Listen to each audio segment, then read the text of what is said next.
Good evening. I'm Ali Rogan. John Yang is away. A full court press in Geneva tonight as U.S. officials put the heat on Ukraine to accept a peace deal. Who authored the plan became a point of contention, while President Trump said Ukrainian leadership had expressed zero gratitude for American efforts. Nick Schifrin has more on the diplomatic efforts spanning oceans. Today in Geneva, a meeting that could help determine Ukraine's fate, and what Secretary of State and National Security Advisor Marco Rubio described as substantial progress. It is probably the most productive day we have had on this issue, maybe in the entirety of our engagement, but certainly in a very long time. The Ukrainian delegation, led by Presidential Chief of Staff Andriy Yermak, used the same language. We have very good progress, and we are moving forward to the just and lasting peace. The U.S.'s 28-point plan presented last week would cap the size of Ukraine's military and block NATO from sending any troops to Ukraine. Ukraine would also have to give up the portion of the Donetsk region it still controls, handing Russia control over the entire Donbass, which the U.S. would then recognize, with occupied Crimea and the occupied portions of Zaporizhia and Kherson as de facto Russian. And a separate U.S. document gives Ukraine a security guarantee that a, quote, significant, deliberate, and sustained armed attack by the Russian Federation may lead to an armed response. But today Ukraine presented its own text, coordinated with the United Kingdom, Germany, and France, known as the E3. And in the E3 draft provided to Ukraine and obtained by PBS News, Ukraine would not have to give up land, but would start negotiations based on the front lines.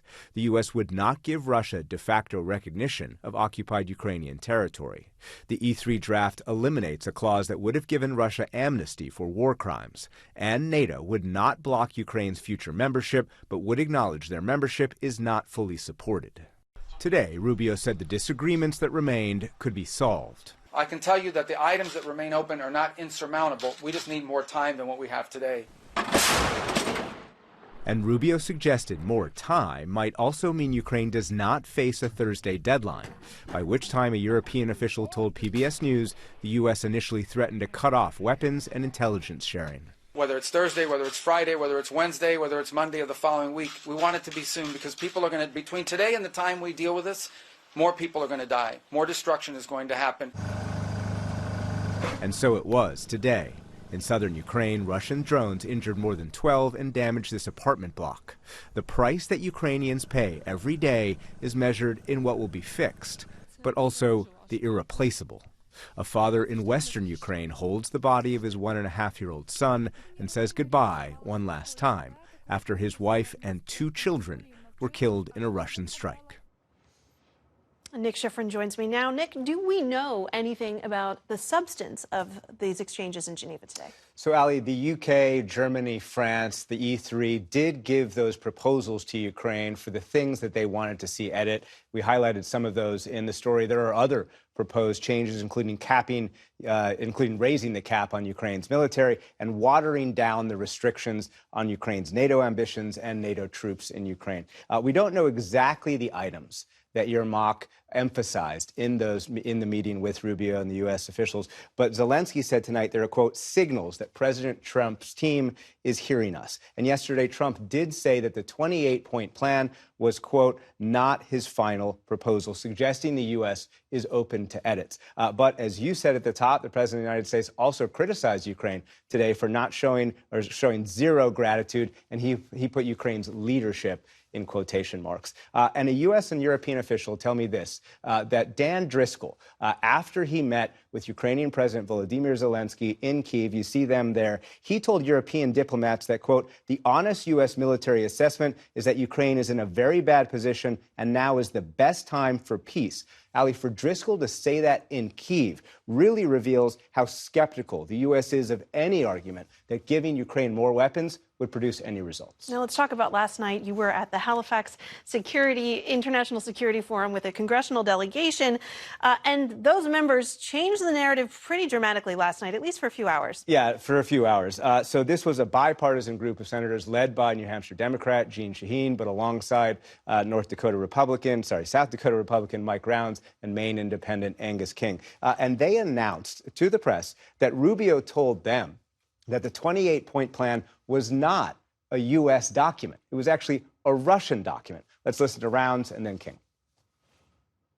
What I can share with you is what we've received today from the Secretary, and what he told us was that this was not the American proposal. This was a proposal which was received by someone who has identified and they believe to be representing Russia. The leaked 28-point plan, which according to Secretary Rubio is not the administration's position. It is essentially the wish list of the Russians.